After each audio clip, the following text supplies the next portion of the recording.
So before we jump in, let me welcome you to the Deep Penetration Podcast. My name is Danny, and I am a self-esteem and love coach, and I work with gay and bisexual men.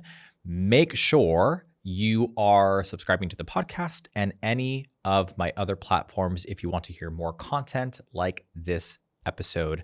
I will also provide you with the information in the description of this podcast. There is a link to a free gift in that description, and you do not want to miss out on it. All right. So without further ado, let's just jump right into the episode. Over the years, as a relationship coach, I have worked with men from all corners of the world, right? So I have had clients from the Middle East. I've had clients from Asia, Europe, Africa, French Polynesia, the United States. And one of the most frequently asked questions is, listen, number one, how do I find a partner and how do I keep a partner, right?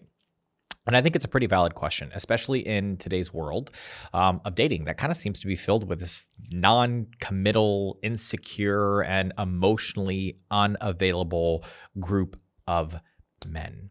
And it sometimes feels like everyone just wants a hookup, and that's as far as they are willing to go, right? And listen, I think that most people like a fun hookup.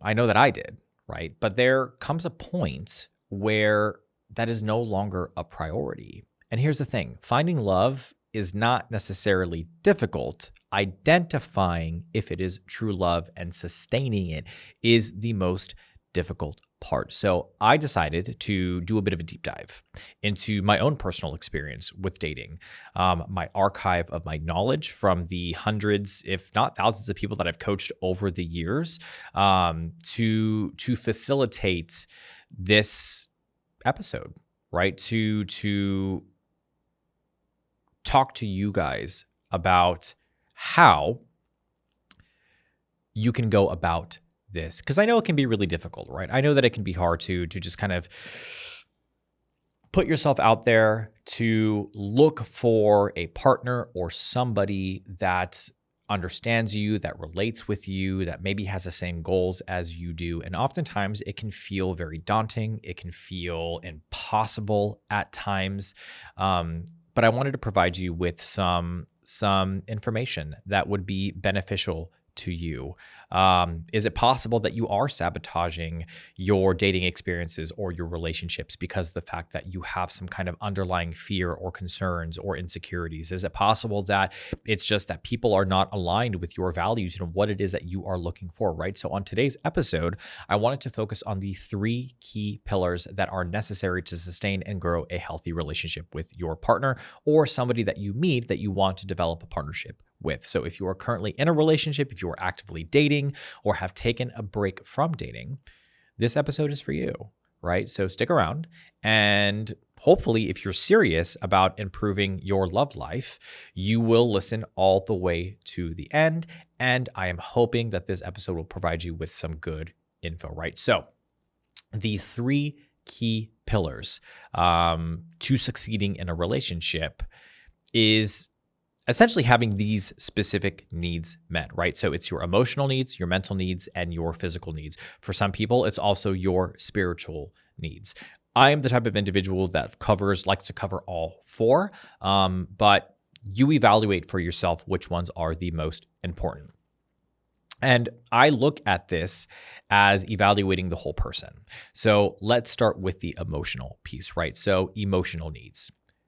We are all emotional beings. I don't care what you say. So unless you have been diagnosed as a sociopath or have some schizoid personality disorder or anything where you don't have those feelings, then I understand. But a majority of us, we have feelings, right? We all have emotions, and emotions play a major role in our ability to navigate interpersonal relationships. All relationships require communication, they require empathy, trust, and on most occasions, shared interest for it to work, right? Specifically in a romantic relationship. Human beings in general are social creatures. It's an evolutionary-based behavioral trait we have developed in order to survive as a species, right? And thousands of years ago, it may have looked like small tribes sharing in the same cave or sharing the same cave or farming or words. I need you to work for me today. Or forming these hunting parties, right? But today, those caves are our apartments, our homes, our condos. And the people we share them with are our roommates, our families, our partners, our loved ones. A home represents safety and stability. So the person you are sharing that space with should be someone you feel emotionally safe with. And there's a difference between a house and a home, right? A house is just a physical space that's intended for dwelling or for sleeping or for just kind of keeping you sheltered, right? A home is more so the environment that you create, the feeling that you create around it.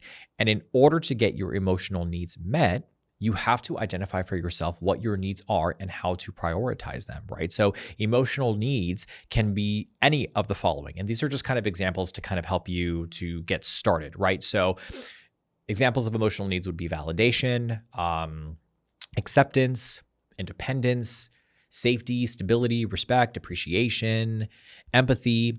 And once you have identified those emotional needs, it's time to evaluate how many of them are being met in your or by your partner, right? So now I want to be clear about something, right?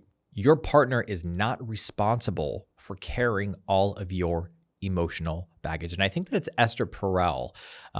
She's the renowned Belgian psychotherapist, author, and speaker, but she says something in one of the, I can't remember specifically which YouTube video it was, but in one of her videos that she posts, she says, we used to look at our partners for love and stability, right?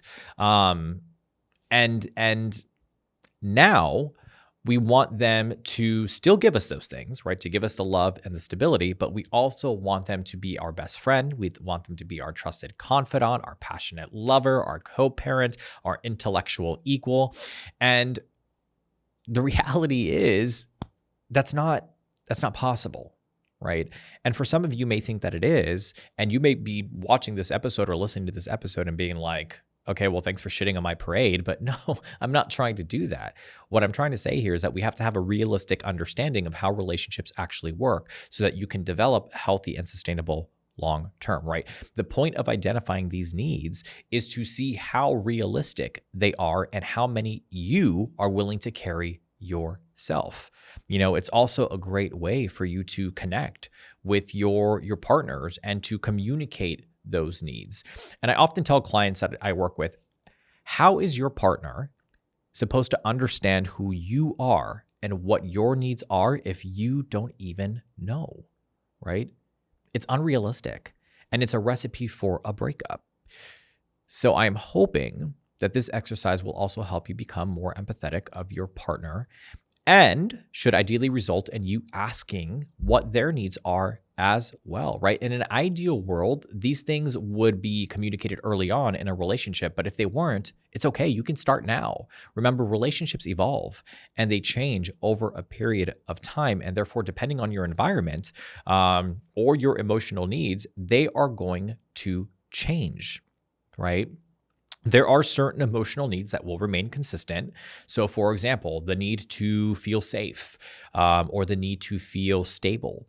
But the way in which those needs are fulfilled may change over time, right? In the beginning of your relationship, safety might have looked like consistency in the form of texting or dates. And then 3 years into the relationship, safety may look like you owning a home or building a comfortable environment that is conducive to sharing experiences with your partner, to building memories, to starting a family. The important thing to keep in mind is this: check in with yourself frequently and evaluate your emotional needs, right? If you identify a shift or a change in your needs, make an effort to understand why. That's the most important part here. And once you have come to understand it, share that with your partner so that the both of you can remain on the same page. Even if you are struggling to figure that out for yourself, share it with your partner anyways. They may have some good insight that could be helpful, because at the end of the day, this is a person who's been with you for an extended period of time. So they probably know you sometimes better than you know yourself. The reason why relationships are important is because they help validate your identity and expand your perception of self, right? This is just based on general human development, emotional development, mental development, because feeling accepted, feeling recognized, being able to share your beliefs with somebody else and that person sharing them with you is a very validating experience. And we need other people in order to do that. So let's go to the second thing, which is your mental needs. The thing about mental needs in a relationship is that it can look very similar to your emotional needs because the two are kind of interconnected, right? So the issue that I come across most often in my one-on-one coaching sessions is the inability to connect your thoughts and your emotions in a healthy way. So when I am working with somebody, that is one of the biggest hurdles that person has to overcome. So if this is you, it would probably be one of the hurdles that we'd have to overcome in a coaching session as well. And for most people, and you might relate to this, you either lead with your heart or you lead with your head. And this is not uncommon, right? We as men are taught from a very young age to use our intelligence and not to let our emotions get the best of us, because that is a sign of weakness. And we can get into a whole other conversation about toxic masculinity and what that means. And I actually have an episode coming up about toxic masculinity where we will talk about this. But we're taught this, right? We are taught at our corporate jobs to check our feelings at the door. All these things have resulted in many of us becoming expert compartmentalizers, which can be very useful in certain situations for sure, right? I'm not knocking it down because I think it really can help in certain circumstances, but it can also be detrimental in other ones like romantic relationships. So why do I mention this? Mental and emotional needs go hand in hand. So if you feel emotionally safe, then you also feel mentally safe and vice versa. So if you feel safe in your environment emotionally, then you are more willing to express your thoughts and your feelings and all of those things, right? So since we focus on the emotional piece, let's talk about the specific mental needs that will help you to cultivate a healthy dynamic with your partner as well as yourself.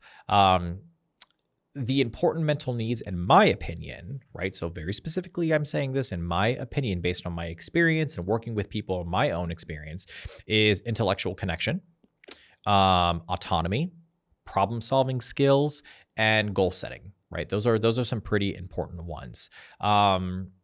Intellectual connection is also very, very important when it comes to building a healthy and sustainable relationship, right? And for some people, connecting with somebody emotionally is more important than an intellectual connection, but I truly believe having the ability to connect and challenge one another on a mental level helps you to foster a level of respect and trust and understanding that really kind of grows that deeper love for one another. And think of it. If you can have an in-depth conversation with your partner about topics that interest you, and they invest the time and energy into having that conversation, you're creating a bond.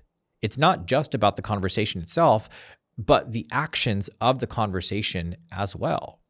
That person finds your thought process interestingly, Jesus, words, I need you to work for me. Actually, I'm going to take a real quick drink. Because daddy's parched. We don't need to edit this either. It's fine. This is about as real as it gets on a podcast, guys. See, I'm human. I'm not AI. People always think that I'm AI, but I'm not. What was I saying? Yeah, the investment of that person's. What was I saying? Wait, hold up. Oh, yeah. It's not just about the conversation that you're having, but it's the interest that person is taking in the conversation.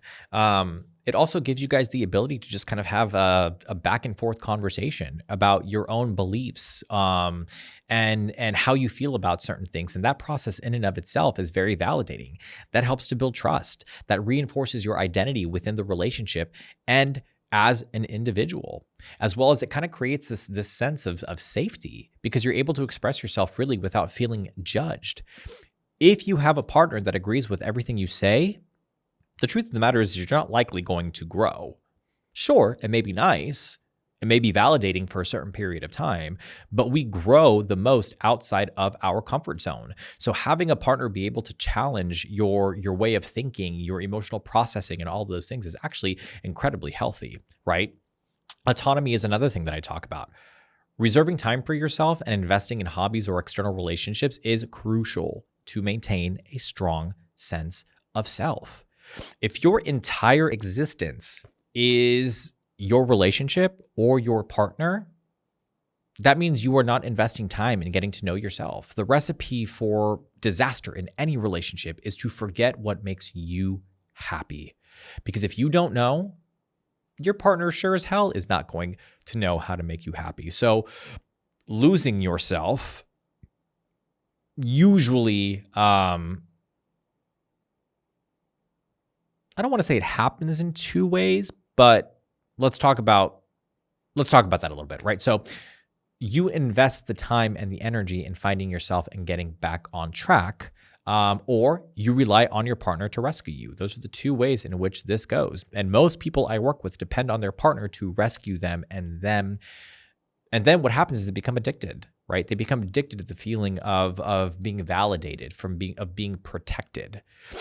People go to different lengths to get attention from their partner, and one of them is taking on the role of a victim or that kind of like damsel in distress type of thing. Stop it. It's not sexy. It's not cute, right? Set boundaries early on in a relationship that helps you to carve out time for yourself. Problem-solving skills, goal setting. In my opinion, I think those things are super sexy, right? Relationships are subjective. So the goals are going to look very different depending on the couple, right? Depending on your relationship, depending on my relationship, it's going to be different. But regardless of what your goals are, it's important to communicate them and be open to change, right? Remember, a relationship is a partnership between two people or three, depending on your type of relationship or what you choose to have. So setting individual goals in a relationship is going to be very, very important. And the question usually becomes why, right? Why are those individual goals important? Well, having goals means you and your partner are working towards something together, which gives the relationship some meaning. It also helps to strengthen your connection and your bond because you will work as a team to make those things happen. You're going to hit bumps along the way, and your ability to navigate those things and to overcome and solve that conflict together is going to strengthen that connection between the two of you guys. And the last one here is the physical need. And listen, we all have physical needs, right? And they're going to vary from person to person. And actually, some people prefer a mental or an emotional connection over a physical connection, but that still is a form of physical connection because that mental or emotional stimulation results in a visceral feeling. So regardless of the physical connection within a relationship, that physical connection helps to differentiate between a platonic and a romantic relationship. And more often than not, relationships start off super hot and heavy, right, in the sex department, and then it kind of cools down over a period of time. For most people, may not be the case for everybody, but for most people. And the important thing to keep in mind is communication. And the most common scenarios that happen between couples that result in diminished sex over a period of time are, for example, you are not in the mood, but have sex anyways just to appease your partner. And what this can do is it can result in resentment or frustration over a period of time. Or you are bored with the sexual routine and you don't communicate that with your partner or try to change it, right? Or you constantly are telling your partner that you're exhausted, which results in them not trying anymore. Let's say you want sex, but you never initiate. There are many, many different scenarios like these. And the truth is, these are the most common ones that I see, and I'm sure that there are other ones as well. So if you relate to any of these, if you have experienced this in your relationship, it's time to evaluate your relationship and the physical intimacy between you and your partner. How has it changed over time? What would you ideally like to see in your relationship when it comes to sexual connection in that way? Is it an emotional block because you don't feel safe within the relationship anymore? Is it a mental block because it's been a long time since you've had sex and you feel kind of out of practice? Is it a health issue that's resulted in you having a lower drive, right? So low T or ED or cardiovascular issues, whatever it is, it's important that you bring conscious awareness to it, evaluate what has changed, and describe whether you would want to, or not describe, but decide whether you want to work on it or not. Regardless of whatever your decision is, the communication between you and your partner is going to be very, very, very important. When I first started dating, I wanted sex or some form of it like every day. And now I am fine with a few times a week. That is good for me. And I have been very communicative with my partner about my physical needs and how they have changed over a period of time. I'll be candid and say that I have struggled with a little bit of low T as well, which is something that I'm currently actively working on. And we have come up with a system that works for us. So don't be afraid to communicate your needs to your partner. They're there for a reason. They are your partner. They want the best for you. So if you are scared to communicate those things, the only person who's bringing harm to the relationship at that point is you. I hope you guys found this episode to be helpful. I know it was a little bit longer and a little drier than usual, but at the end of the day, it's all important information, and it's all things that I have seen that really help a relationship to grow and to continue long term, if that is what you're looking for. So if you stuck around for the entire episode, congratulations, you did it. And again, I'll put all the links and everything that you need in the description of this episode, and I will see you guys in the next one.